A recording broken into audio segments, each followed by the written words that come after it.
Donc, d'un côté, on n'a pas le droit d'avoir de la confidentialité, de l'autre côté, on n'a pas le droit d'avoir de la traçabilité. Et donc, ces deux éléments-là, mis en concurrence, fait que, en gros, 99,9% des blockchains sont considérés interdits.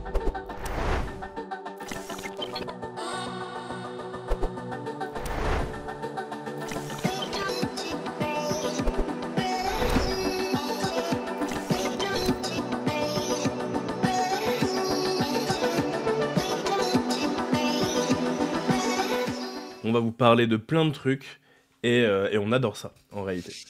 Vas-y, Exactement. Virgile. Eh bien, avec plaisir, Cyril.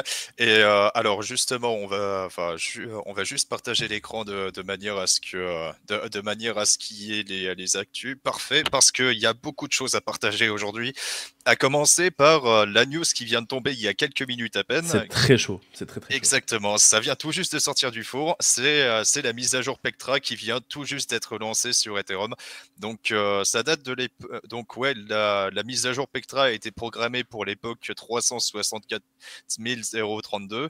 Et bah maintenant, c'est la cinquième époque depuis laquelle la mise à jour a été lancée. Donc on peut voir en temps réel sur le site Beacon Chain que que la mise à jour est lancée et que finalement, bah là, on est en train de voir on est en train de voir les validateurs qui sont en train de la prendre en charge en temps réel, sachant que voilà, Ethereum n'est pas le seul réseau qui a lancé la mise à jour Pectra, il y a aussi la Gnosis Chain qui avait pris en charge cette mise à jour depuis une semaine maintenant.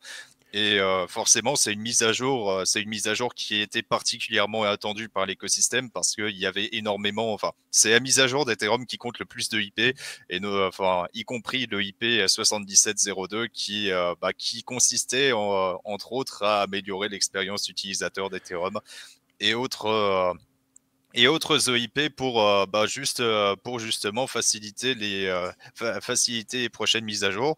Et maintenant que la mise à Excuse-moi, jour, vas-y. juste, on voit notamment sur le lien que tu as envoyé qu'il y a eu, donc du coup, la mise à jour a été faite à partir de l'époque 32, donc celle qui est tout en bas. Ouais. Il y a eu 4 blocs qui ont été ratés dedans, et elle a un petit peu du mal à finaliser. On voit que la barre verte qui est juste en dessous, elle a du mal à aller jusqu'au bout. Là, actuellement, il y a 185 attestations, ce qui est très peu. En général, on est plutôt autour des 3200. Donc, on va voir. Si ça se trouve, on assiste ensemble au cassage d'Ethereum, peut-être, on sait pas. On espère Euh, pas, c'est- évidemment. Bien évidemment. Et Tu peux continuer, après, désolé. justement, méfiance concernant la lecture des slots, hein. On verra ce que ça donnera parce que c'est les premières époques, il y en aura beaucoup d'autres. Ceci dit, maintenant que la mise à jour Pectra est passée, eh bien, il y a déjà des discussions pour la mise à jour prochaine qui s'appelle Fusaka. Et PQ qui nous dit vendez tout, forcément, ça fait plaisir. Et pour la mise à jour Fusaka, eh bien, on a une proposition de Dankrad Face qui est un core dev d'Ethereum assez connu. Et en gros, son intention, c'est de multiplier la limite de gaz par 100 au cours des 4 prochaines années.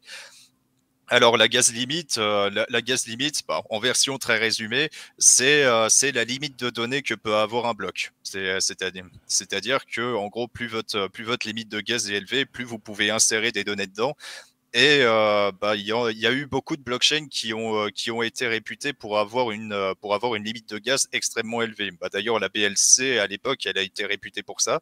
Et la proposition d'Ancrad, c'est de multiplier cette limite par 100, puisque là, on a un espèce de retour à la scalabilité du layer 1. Et il y a eu quelques clients d'Ethereum qui ont testé justement cette augmentation de la limite. Et de leur côté, eh bien, pour les validateurs d'Ethereum, ça peut être supportable. Donc, évidemment, ça va être progressif comme augmentation. Ça va pas venir du jour au lendemain. Faut encore qu'Ethereum garde ses propriétés qu'on lui connaît. Mais toujours est-il que les problématiques de scalabilité sont assez prises au sérieux et il y a une vraie remise en question du côté d'Ethereum et de son avenir. C'est Euh, un sujet qui peut modifier la limite de gaz il y a quelques semaines de ça. On est passé de 30 millions à 36 millions. Et donc c'est un truc sur lequel il y a une volonté aujourd'hui. La dernière fois, on vous a fait un grand truc sur les Layer 2. En réalité, aujourd'hui, il y a une vraie volonté d'améliorer la Layer 1 et ça en fait partie de ces éléments-là. Excuse-moi encore une fois de t'arrêter pendant.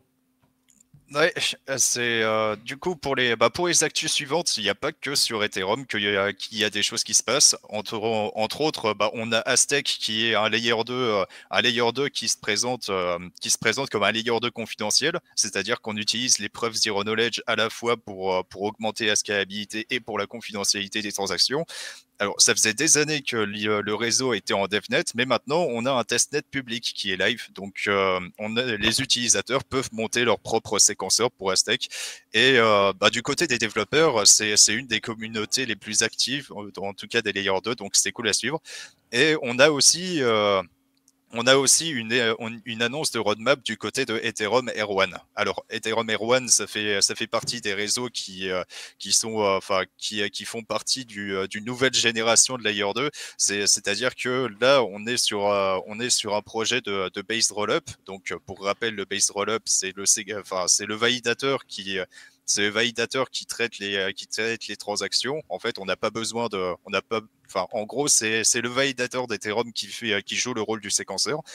Et la particularité principale, c'est que ce serait un roll-up considéré comme stage 2 directement. Stage 2, faut traduire par là que ça ferait partie des roll-ups qui seraient les plus décentralisés, en tout cas selon les métriques de L2Bit.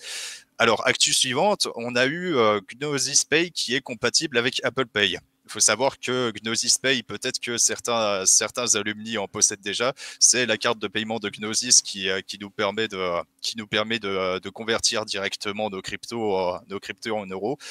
Mais sauf qu'au début, eh bien, c'était pas forcément compatible avec d'autres applications de paiement, notamment Apple Pay, et c'était un frein pour pas mal de gens.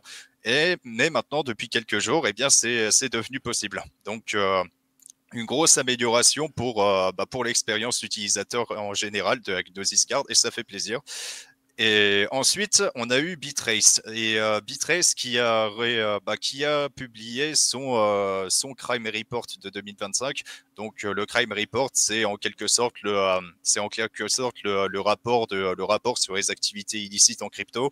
C'est pas la seule société à faire ça. Il y a aussi Chain Analysis dans le même style. Et en gros, dans ce rapport, on peut voir que depuis l'année 2024, eh bien, il y a eu quand même une hausse des activités illicites. Donc, on est passé à peu près 649 milliards de dollars de flux illicites, soit 5% des transactions en stablecoin. Après 5% en stablecoin, faut quand même rappeler que les stablecoins restent minoritaires par rapport à la majorité des flux en crypto. Et que voilà, c'est qu'il y a une augmentation, mais il faut aussi tenir en compte qu'il y a eu beaucoup de hacks récemment et que en termes de flux illicites au total, on est à 0,2% sur la blockchain en général, soit beaucoup moins que la finance classique, tout simplement parce que la blockchain la blockchain est un des pires endroits quand on essaye de blanchir de l'argent. Ouais. Actu suivante, on a eu un post-mortem de la part de Solana qui a réparé une faille critique de justesse. Alors pour la petite histoire, eh bien, on a eu un protocole qui s'appelle ZK El Gamal Proof. Donc, c'est un protocole sur Solana qui permet de faire des transactions confidentielles. Et la petite histoire avec ce protocole-là, c'est qu'on a eu une faille Zero Day. Donc, une faille Zero Day, c'est une faille qui a été inconnue à l'instant présent. Et elle a été repérée il y a quelques semaines dans ce protocole-là. Et la fondation Solana a coordonné discrètement les validateurs pour déployer deux correctifs sans préciser quel était le problème.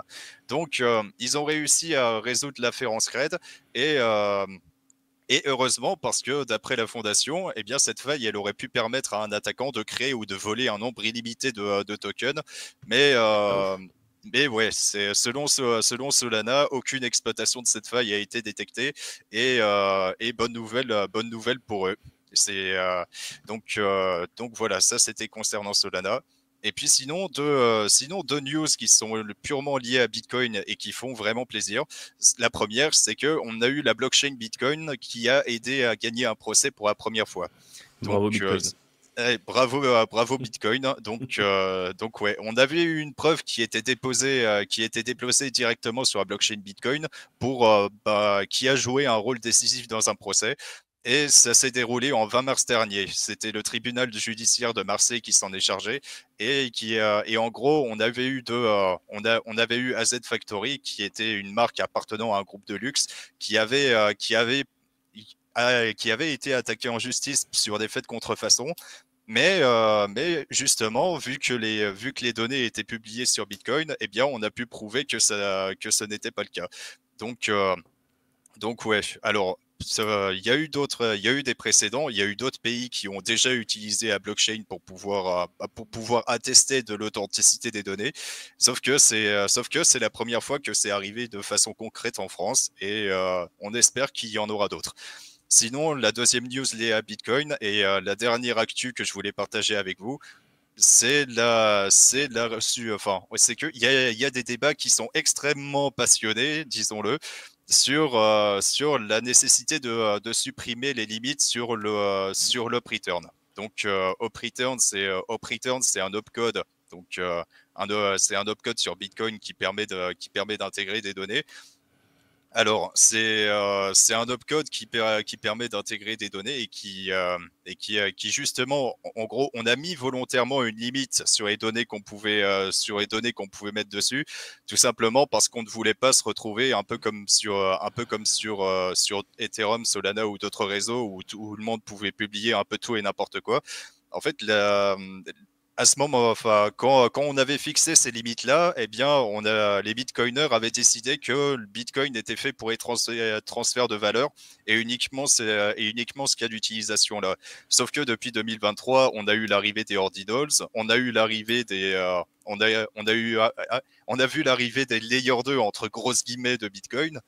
Et en fait, il y a de plus en plus de développeurs Bitcoin qui se disent que finalement, à quoi bon fixer une limite si tout le monde la contourne. Et là, on a eu cette pull request qui proposait de supprimer ces limites. Mais sauf que les Bitcoiners, il y a beaucoup de développeurs de Bitcoin qui sont absolument contre cette idée.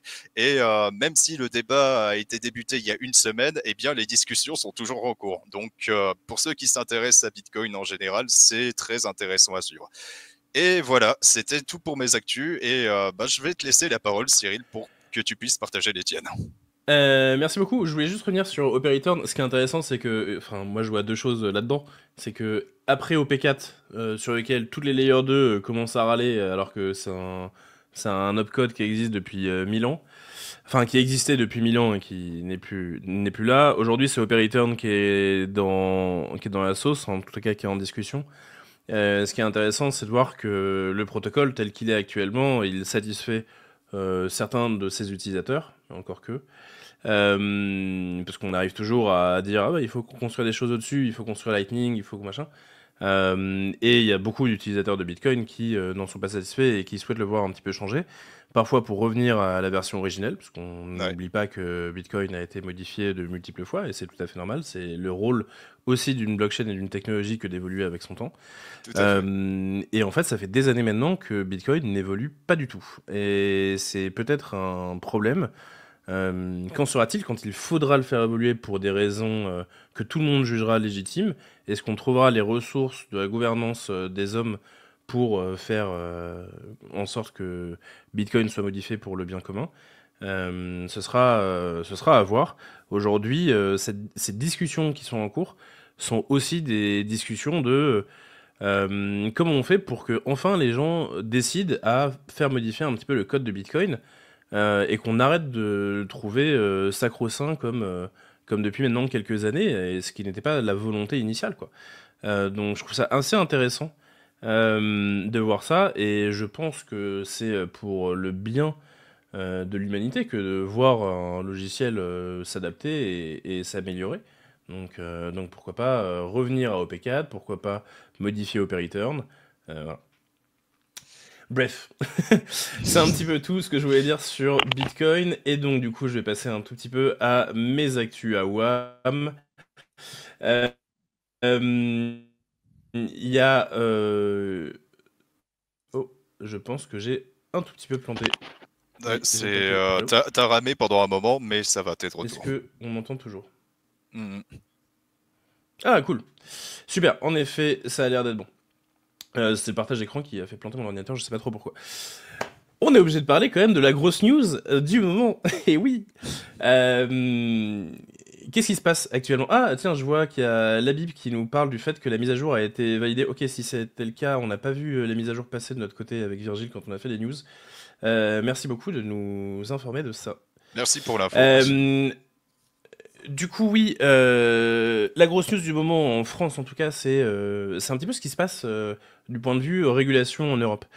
Il y a deux textes qui sont sortis assez récemment qui font beaucoup de bruit et avec beaucoup de personnes influentes dans l'écosystème français qui en parlent. Je pense par exemple à Alexandre Sachenko qui a publié une petite tribune, à Ladan qui a publié aussi sa tribune à elle, qui est ici. Il y a deux éléments qui sont un peu en contradiction et c'est la raison pour laquelle cette news elle est importante pour l'écosystème. La première, c'est que aujourd'hui, les régulations anti-blanchiment d'argent ont tendance à imposer de la connaissance, en tout cas de la part des institutionnels, et ce qui pousse à dire que l'ensemble les institutionnels, par lesquels passe la très large majorité des gens, elles poussent à interdire les crypto-monnaies qui sont confidentielles, en tout cas qui prônent la confidentialité. Par celle-ci, on entend évidemment Zcash, on entend évidemment Monero, et on entend aussi l'ensemble des outils qui appartiennent à l'ensemble de la confidentialité sur les blockchains. On a parlé d'Aztec précédemment, on pourrait parler de Tornado Cash, tout ça, ça fait partie du même noyau de confidentialité. Et en fait, cette confidentialité, elle est globalement interdite par les règlements anti-blanchiment d'argent. Donc ça, c'est un problème. C'est un problème parce que bah, ça veut dire qu'on n'est pas libre de ce qu'on veut faire. Mais pourquoi pas? Encore, on peut comprendre la logique du truc, pourquoi pas? Maintenant, il y a une autre news qui est tombée il n'y a pas très longtemps, qui est celle des guidelines imposées par l'European Data Protection Board, qui est en gros une succursale de l'Union Européenne et qui travaille pour l'Union Européenne à proposer des choses pour qu'ensuite des lois apparaissent. Dans ces guidelines, on peut retrouver donc un executive summary, dont je vais un tout petit peu zoomer dessus. These guidelines provide a framework for organizations considering the use of blockchain technology. Ces guidelines, en fait, elles proposent donc du coup un cadre réglementaire. Et dans ce cadre réglementaire, il est très clairement indiqué que storing personal data on blockchain should be avoided. Ça, c'est ce qu'il y a dans le sommaire. Dans ce qu'il y a un petit peu par la suite, les éléments qui sont évoqués, c'est dès lors qu'on a capacité de mettre en relation une personne avec, par exemple, ses fonds, par exemple, ses transactions, dans ce cas-là, ça ne respecte pas les règles RGPD, GPDR en anglais, comme c'est indiqué juste ici. Et puisque ces règles ne sont pas respectées, dès lors, les blockchains sont des éléments qui sont globalement contre les lois RGPD. Donc, d'un côté, on n'a pas le droit d'avoir de la confidentialité, de l'autre côté, on n'a pas le droit d'avoir de la traçabilité. Et donc, ces deux éléments-là, mis en concurrence, fait que, en gros, 99,9% des blockchains sont considérées interdites. Évidemment, considérées interdites selon ces guidelines et selon les lois anti-blanchiment d'argent. Donc pour l'instant, elles ne sont pas interdites. Considérez bien ça.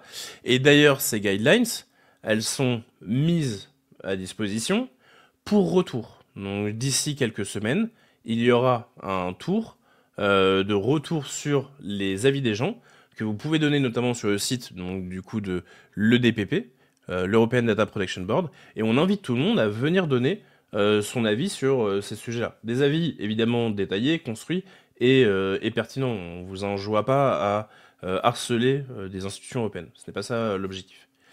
Donc voilà, un petit peu l'idée. Nous, évidemment, on est assez critique de ces avis contradictoires qui, globalement, empêchent la bonne utilisation des blockchains en Europe. Et évidemment, on poussera à faire en sorte que les avis soient de ce côté-là, donc plutôt protectrices de nos libertés fondamentales. Donc voilà, c'est le gros sujet du moment et je voulais un petit peu en parler. Évidemment, tous les journaux en parlent. Là, ici, c'est Cryptost. L'Europe rend-elle Bitcoin illégal sans le dire? Ici, on voit la DAN. En imposant une lecture rigide du RGPD, l'Europe renonce à la promesse de la blockchain. Bref, il y a pas mal de trucs qui sont à ce propos-là.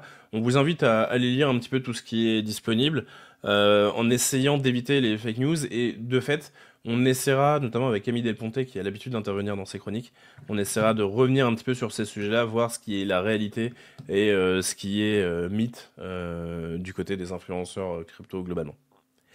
Allez, c'est un petit peu tout pour cette actu-là, mais c'est une actu qui me semblait importante, donc je voulais revenir extensivement dessus. Allez, je vais passer un tout petit peu sur maintenant mes autres actus. La première, c'est bravo à Scroll, bravo à Base. Ce sont deux blockchains Layer 2, donc du coup qui utilisent Ethereum comme étant settlement layer, qui utilisent la sécurité d'Ethereum pour gérer la leur. Ces deux blockchains sont passés en stage 1. Alors, comme l'a rappelé tout à l'heure Virgile, les stages, c'est juste des étapes de décentralisation. Et donc, passer en stage 1, c'est une bonne direction prise par les blockchains qui sont en layer 2. Et donc, Scroll est la première, on peut le voir, en ZK Rollup, qui est passé stage 1.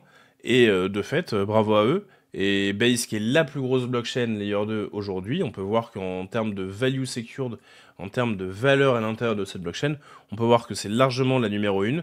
Et celle-ci est passée stage 1 cette semaine. Donc pareil, c'est plutôt cool. Je vois Morpheus qui nous demande est-ce que nos nœuds sont à jour. J'espère bien que tout le monde a fait ses mises à jour. Ok, je voulais un petit peu revenir maintenant sur les stablecoins. Il y a quelques actus qui sont passés récemment sur les stablecoins et ce qui nous permet en fait de faire un petit récap aussi de l'état des lieux des stablecoins, même si on voulait pas en faire une actu trop longue. Aujourd'hui, les stablecoins, ça pèse plus lourd que la DeFi. Voilà, juste ça. Et ça fait maintenant déjà pas mal de temps en réalité, mais là on se rend compte que l'écart il se creuse de plus en plus. Et donc les stablecoins, le market cap des stablecoins est très élevé, autour des 240 milliards de dollars en avril 2025, alors qu'il n'est que d'environ une centaine de milliards pour l'ensemble de la TVL, l'ensemble des fonds qui sont bloqués en DeFi. Alors, évidemment, on ne regarde pas exactement la même chose quand on regarde les deux, il faut bien avoir conscience de ça, mais il n'empêche que cette différence devient de plus en plus large au fur et à mesure du temps, dans lequel on voit la quantité de stablecoin ne faire que d'augmenter dans le temps long, et la quantité de value locked en DeFi, qui, elle, récemment a eu plutôt une tendance baissière, après une montée en année 2024. Donc voilà un petit peu un petit point. Et puis, autre élément, on se rend compte que Tether, qui est donc du coup à l'origine de l'USDT, le plus gros stablecoin actuellement en activité, eux, ils sont en train de garder des quantités d'or. En fait, ils se mettent bien pour le futur. Si jamais à un moment donné, il y a un problème avec les cryptos, ils s'en foutent, ils ont de l'or. Ils en ont 7,7 tonnes. Donc ils sont tranquilles, les gars. Genre vraiment, aucun problème dessus.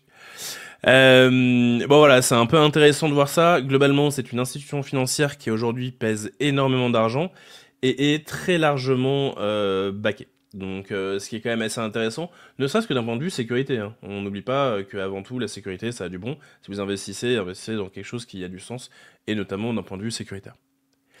Et avant de passer à la suite des actus, je voulais un petit peu partager ce rapport qui a été proposé par Artemis. Je peux mettre éventuellement le lien dans le chat. Ce rapport d'Artemis, c'est un rapport sur les stablecoins. Et il est, ma foi, assez intéressant. Et je voulais revenir notamment sur un petit point, notamment qui est posté par... PQ, des stablecoins à 95% en dollars. Ouais, tout à fait. Mais il n'empêche qu'il existe quand même un petit peu de stablecoins hors du dollar. Et donc, voici à peu près là où on en est. On a pu voir donc du coup que le cap total, c'est 240 milliards de dollars en stablecoin. Et on a en tout environ, allez, 750, 600 millions de dollars en supply en stablecoin non dollars. Donc voilà, il y a une différence, ma foi, fondamentale. Quand on parle de 95%, en fait, en réalité, c'est beaucoup plus. Comme le dit Virgile dans le chat, on est plus autour des 99,8%. Donc voilà un petit peu l'état, justement, de nos stablecoins un petit peu européens. Et pas que, mais l'euro est quand même très largement en tête aujourd'hui. Allez, les dernières petites actus dont j'avais envie de parler avant de laisser place à Mika. La première, on n'est pas revenu dessus depuis maintenant les quelques semaines qui sont passées après cette actualité-là. C'est la collection NFT de Nike. Je sais pas si vous en avez entendu parler. Elle est incroyable cette collection NFT. Il y avait des chaussures dans des JPEG, c'était fou. Et en fait, le problème, c'est que ces JPEG, ils étaient dans des serveurs de Nike, quoi. Et quand ils ont décidé de fermer leur serveur, bah, en fait, juste les JPEG étaient supprimés et les gens n'avaient plus accès à leur NFT. Voilà, c'est tout pourri. Évidemment, ce truc-là, ça n'a pas plu aux gens qui en avaient acheté, qui avaient investi, qui avaient cru en Nike pour la pérennité de leur NFT. Et de fait, il y a eu une mise en justice, en tout cas de la part de Nike pour sa collection abandonnée. Franchement, elles étaient stylées, hein, les chaussures en JPEG. Donc voilà, bien sûr, nous on considère qu'il y a un truc qui est important quand on enseigne les NFT, c'est notamment le stockage qui va avec. Là, le problème du stockage de Nike, c'était que c'était sur des serveurs qui, au bout d'un moment, coûtaient trop cher, ils ont cliqué sur un bouton et fin des NFT. Nous, on promeut justement les serveurs décentralisés, en tout cas les systèmes de stockage décentralisés, que sont par exemple IPFS ou Arweave ou ce genre de choses. Et avec ces outils-là, en général, on arrive justement à des systèmes qui sont un petit peu plus pérennes dans le temps. Donc, on vous invite à utiliser justement des systèmes un peu pérennes et ne pas investir dans des chaussures en JPEG. Allez, dernière petite actualité. Actuellement, AAV travaille sur un truc très cool qui permettrait de mettre ces LP tokens, donc du coup ces tokens de providing de liquidité, je sais pas comment dire providing, d'ajout de liquidité, en collatéral pour pouvoir emprunter du Go. Le Go, c'est le stablecoin de AAV. Et donc on se rend compte en DeFi qu'on peut aller très loin, et encore une fois, AAV est à la pointe sur l'innovation. C'est quelque chose qui existait déjà plus ou moins, mais qui aujourd'hui devient un petit peu plus fat, notamment avec l'usage des positions sur Uniswap V4. Donc Uniswap V4, c'est un système qui permet notamment de faire des hooks, et en fait AAV justement veut utiliser ces hooks pour pouvoir promouvoir son GHO par l'intermédiaire du dépôt en collatéral des LP tokens. Donc c'est tout un système qui est assez incroyable entre justement AAV et Uniswap, et cette cohabitation des deux rend le truc un petit peu plus gros et assez intéressant de notre point de vue. Allez, j'ai un dernier lien qui m'amuse un peu. Arbitrum rompt avec l'accélérateur Ignition AI. Après les tensions avec Nvidia, on se rend compte que Arbitrum et Nvidia, c'est fini. Il n'y aura pas de jeu sur Arbitrum promu par Nvidia. Et en fait, bon, c'est pas très important non plus. Par contre, c'était l'occasion de commencer à parler d'IA, car nous avons avec nous El Maestro.